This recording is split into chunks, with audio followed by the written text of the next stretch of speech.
Mr. Chomsky, that impotence of voters, that angry impotence as you talk about, presumably you'd say that is what is responsible for the rise of Donald Trump, is it? It's pretty clear what is responsible for the rise of the support for Trump, and there's general agreement about it. If you take a simple look at economic statistics, the primary support for Trump is coming from mostly white working class, poor people who've been cast by the wayside during the neoliberal period. They've lived through a generation of stagnation or decline. Real male wages are about what they were in the 1960s.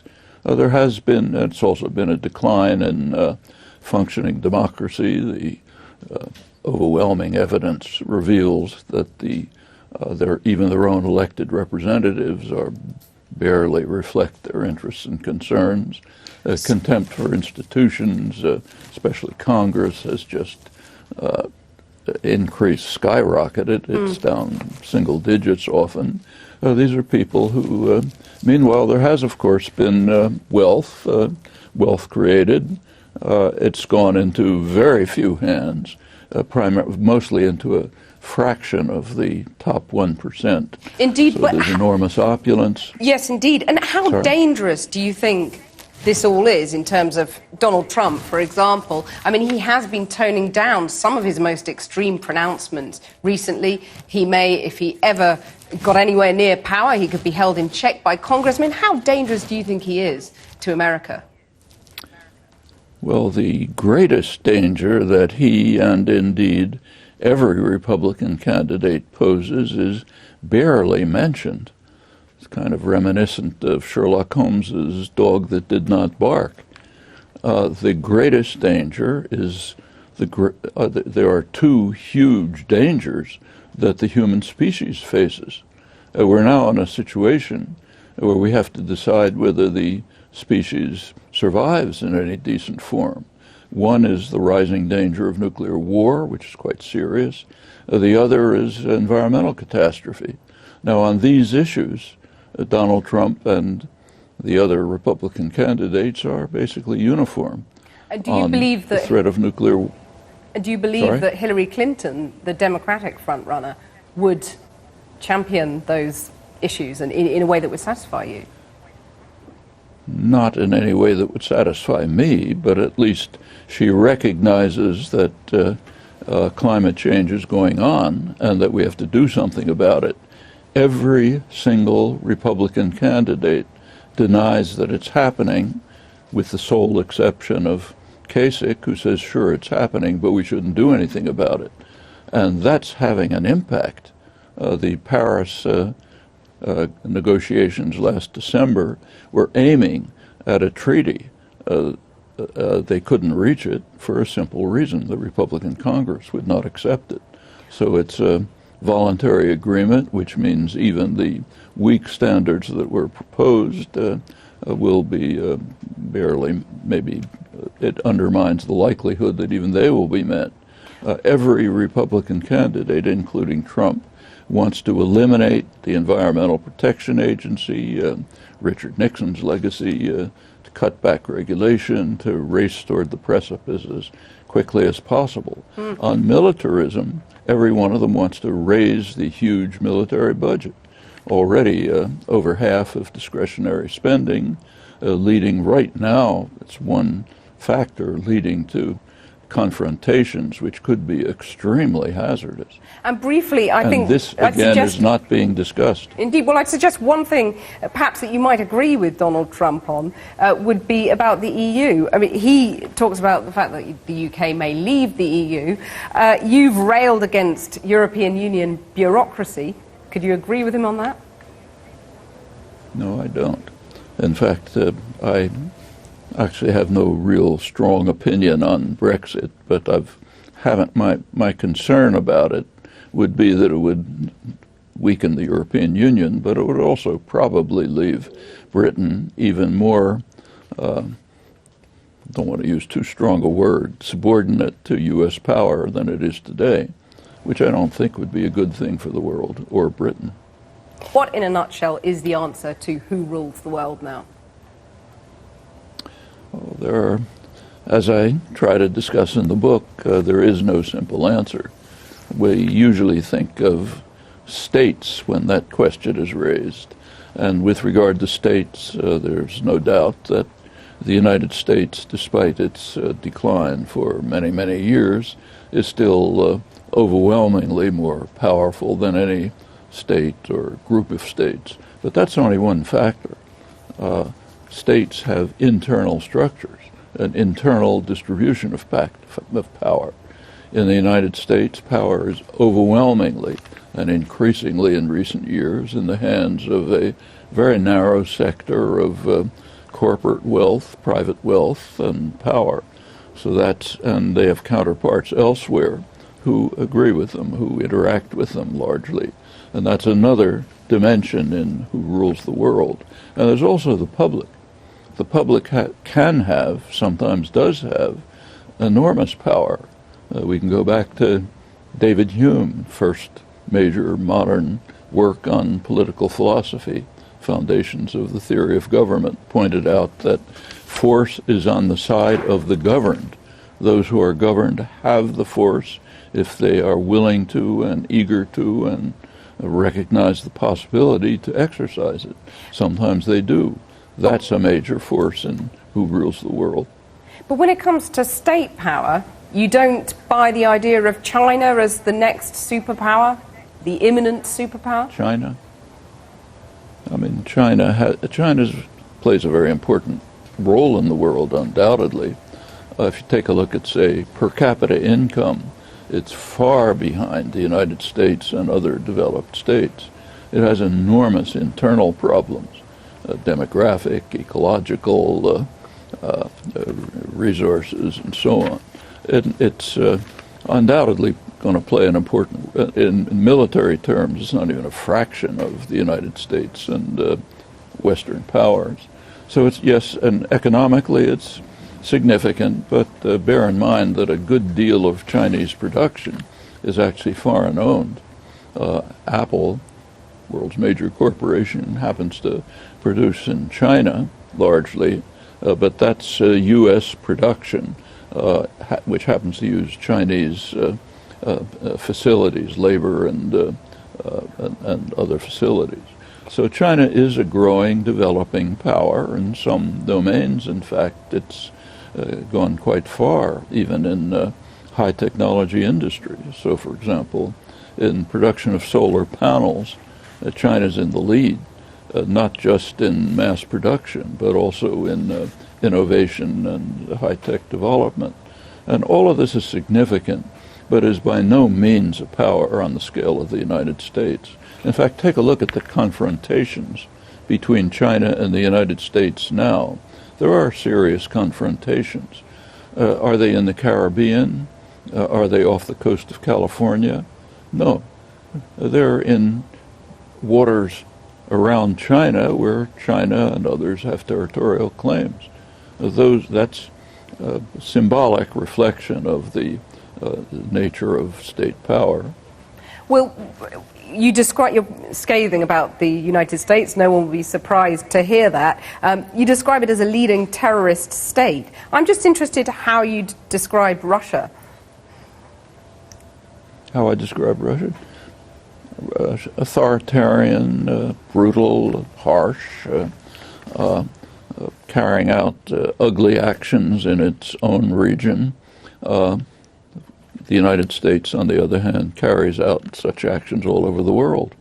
In fact, again, look at there are serious confrontations between Russia and the United States.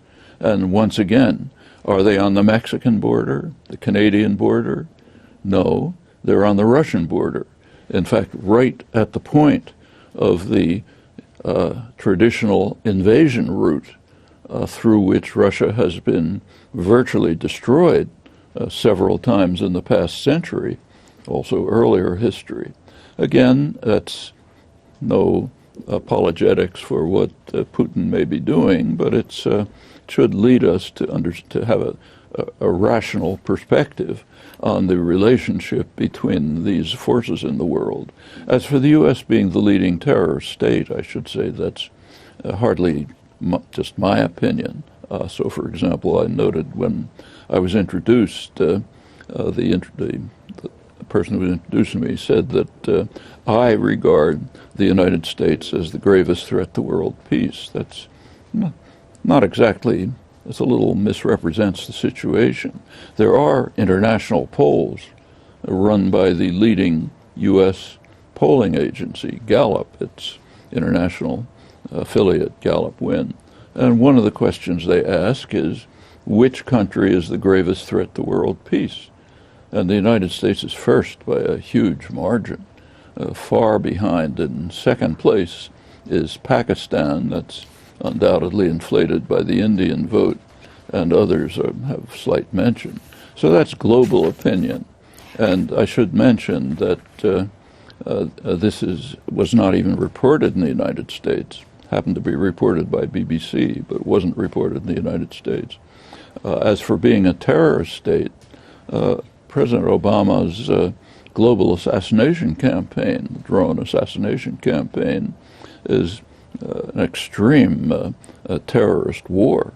I mean, if Iran, let's say, was carrying out a campaign to assassinate people around the world who it thought might be planning to harm Iran, we would regard it as terrorism. For example, if they were bombing the editorial offices of the New York Times and the Washington Post, which publish op-eds by prominent figures saying that we should bomb Iran right now, not wait. So obviously they want to harm Iran. Suppose Iran was assassinating them and anybody who happened to be standing around all over. Would we regard that as terrorism? I think we would. Well, let me put a few questions to you from people online. People are sending in questions via Facebook. First, Gary says, what are the dangers of TTIP? Of Putin? The dangers No, sorry. What are the dangers of TTIP? Of? I'm sorry, I didn't the Transatlantic Trade and Partnership. TTIP. TTIP. Oh, TTI, yeah. Oh, they're pretty extreme. In fact, Greenpeace a couple of days ago released 280 pages of internal documents on this so-called trade agreement, and they spell out details of what all of us should know. The so-called free trade agreements are not free trade agreements. In fact, to a large extent, they're not even trade agreements. These are investor right agreements. There's a reason why they're kept secret from the public. And as soon as you look at them, you see why. Notice I say secret from the public, not secret. They're not kept secret. They're not secret to the corporate lawyers and lobbyists who are writing the detailed regulations, of course, in the interests of their constituents, doesn't happen to be the public of the world or their own countries. So these are highly protectionist for the benefit of private power, so-called intellectual property rights, effectively raise tariffs. They're called patents, but which have an enormous impact on economies, wonderful for pharmaceutical and media conglomerates and others. The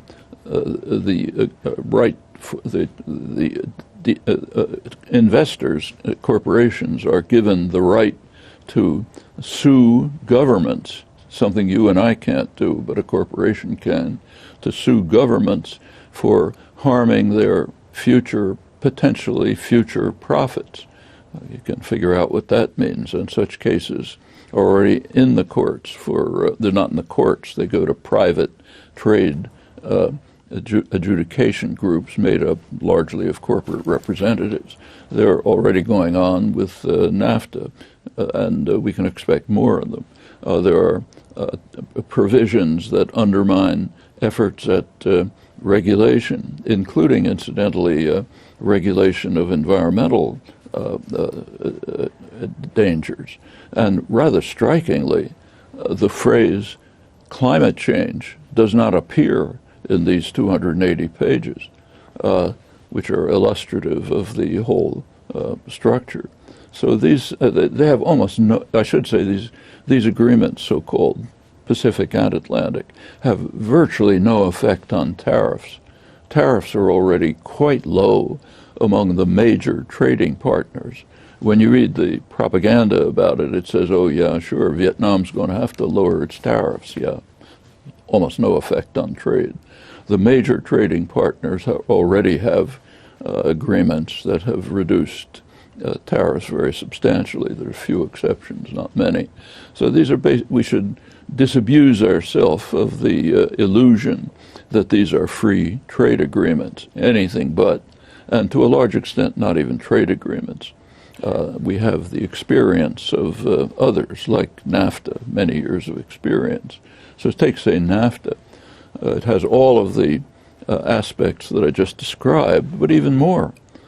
Consider even what is called trade, interactions across the U.S.-Mexico border. They've increased substantially since NAFTA. So economists will tell you trade has greatly increased. But have a look at them. So, for example, suppose that General Motors produces parts in Indiana, sends them to Mexico for assembly, and sells the car in Los Angeles. That's called trade in both directions. But it's not.